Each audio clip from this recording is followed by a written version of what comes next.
Okay, so I want to begin then with this question of female genital mutilation as an aspect of violence against women.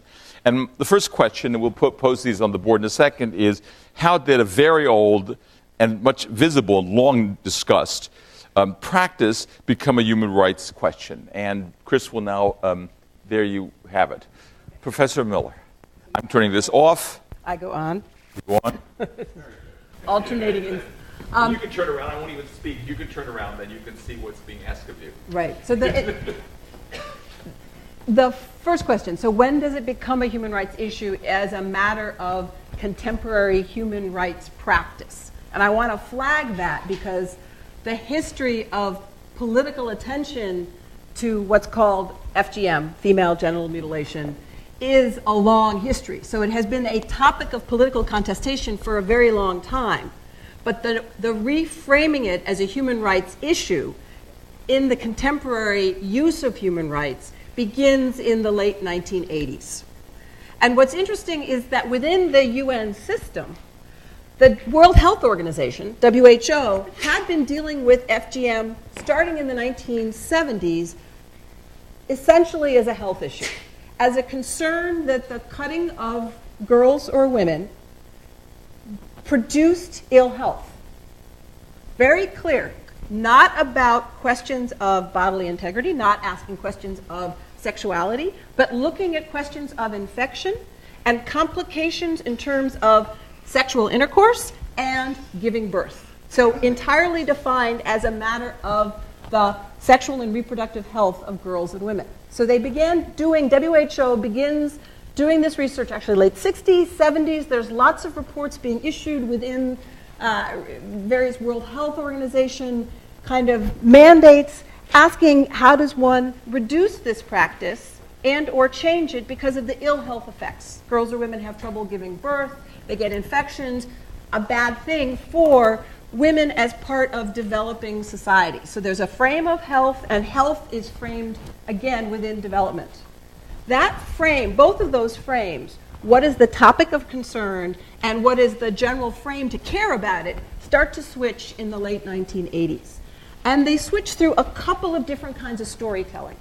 In part, the sort of most notorious storytelling starts in the US, which is a kind of an interesting moment. Like, why in God's name is a woman called Fran Hoskins, who's sitting in Boston in 1983, why does it matter to her what is happening to girls and women in various parts of the world, but predominantly in parts of somewhat North and some sub-Saharan African countries? But she has begun to travel. In part, she began traveling in preparation for the 1985 World Conference on Women, which happens in Nairobi, Kenya. And you start to have a kind of exchange of stories. Fran Hoskins, who on a personal level happens to be sort of a rich, slightly, one could say crazy, one could say independent person. She's Boston Brahmin. She gets very involved in writing letters to Human Rights Watch and Amnesty International saying, why aren't you human rights organizations, caring about what happens to the clitorises of girls and women? That they are being cut off, it's bloody, it's violent, it's a degradation of women. So Amnesty International, where I'm working at the time, I start working at Amnesty in 1987, is getting barraged by postcards organized by a woman in Boston, Fran Hoskins, to a human rights organization based in the global north. Now, if you think about human rights work, traditionally it's Amnesty that writes the postcard to the government saying, stop that bad thing. So the idea that a human rights organization was getting criticized for its failure to take up a human rights topic is brand new, but Hoskins is using the tactics, postcard, letter writing, that Amnesty International basically pioneered as a human rights technique to pressure human rights organizations. So she starts 83, 84, 85. The pressure starts to build through the 1980s. There's articles in the New York Times. This is all happening in the United States. Right? This whole public fight is happening in the US. And in part it's happening because after this 1985 World Conference on Women, lots of different women had begun traveling across borders with funding from mostly global north organizations to find out the stories of their sisters. So it's partly a sister solidarity move that starts them. Then it's the horror of the vision of parts of women's bodies being cut off. Fran Hoskins capitalizes on that horror story and starts these postcard campaigns on Human Rights Watch and Amnesty International.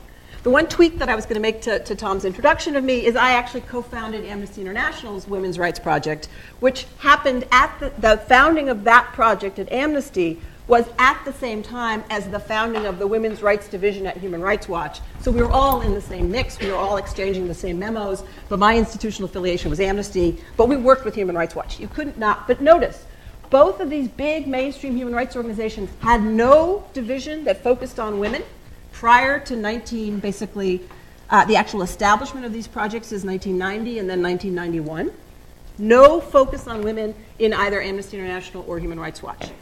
Okay? So second part of the story. So to whom is this topic important? In some ways, it had been WHO. WHO is now terrified of this conversation about human rights. WHO, who's been dealing with it as health, doesn't want the politics of human rights entering into WHO programming.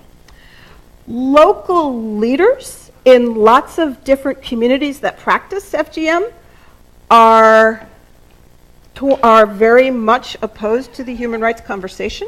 Local women's groups in communities where it's happening, very conflicted over the fact that the main debate's happening to the extent that they know. Certainly at the national level, women leaders know that there's a debate in the United States, but they're not for the most part, that actively involved. But in the US, the story of whether or not Amnesty and Human Rights Watch will take on FGM becomes the story of whether or not human rights will start to pay attention to women. And through 1988 to 1993, that big pressure is building. And those organizations are feeling like people are writing and saying, we're going to stop giving money to you if you don't start taking on FGM. And so the organizations come back, and at that point, so it's very important to the human rights organizations. It's part of their public profile. They're credible. They care about people. And at this moment, they're looking like they don't care. So the activists who are working on FGM come to the organizations, like Charlotte Bunch comes to Amnesty International, she comes to Human Rights Watch, Fran Hoskins got this postcard campaign, and they say to the human rights organizations, work on this issue. And those of us who are working, staff, paid money, by those human rights organizations say, we can't. And they say, why? What's the problem? It's an abuse, it's violent, it's bloody, it's discriminatory, it looks just like torture. How is it that a human rights organization can't take this topic on? And the lawyers at Human Rights Watch say, well, we can't because our mandate, the thing under which we operate, says we apply human rights standards to governments. And it is not the government of Senegal. It is not the government of Kenya that is cutting these girls. It is their aunts, their mothers, who is organizing the cutting, and the state has nothing to do with it. We, Human Rights Watch, can't write a report on this because our mandate is to write reports on what governments do to abuse the rights of the people under their control. So there's this kind of look of total... About this in the class last time, you also spoke of some indigenous women's groups also then speaking to Human Rights Watch eventually. Is that correct? Because the local groups split as to whether or not it's helpful to have Human Rights Watch, Amnesty, and the United Nations comment on what is a local practice. Not because they're just saying, look, it's our culture, but they're also saying, if we're going to have room to make change, it's not because some group is coming in with their kind of pressure, it's because we have our own theory about how we should make change. So the organizations are very split. But as you'll see in the video that we're going to see about a 1993 women's tribunal that happens at a major UN World Conference on Human Rights, a number of folks representing groups of women who had been cut and who are working against cutting decide that they want to go international. And they are in tension with some of the groups saying, don't go that way, don't do it that way, don't touch that issue, it will make it harder for us. And some who are also saying, not only is it going to make it harder for us, but actually the power of many women's groups in country come from, and for my class at least I assigned an article by Ratna Kapoor, by supporting local and national traditions. We can do women's rights if we're understood to be authentic. If we have allies in the West, you've just made us de-authentic. You've taken away our authentic voice by virtue of now making Human Rights Watch on side. So it gets really complicated about why local groups split about whether to go transnational and international and what use they think that move is going to be. Is it useful to make the stories go?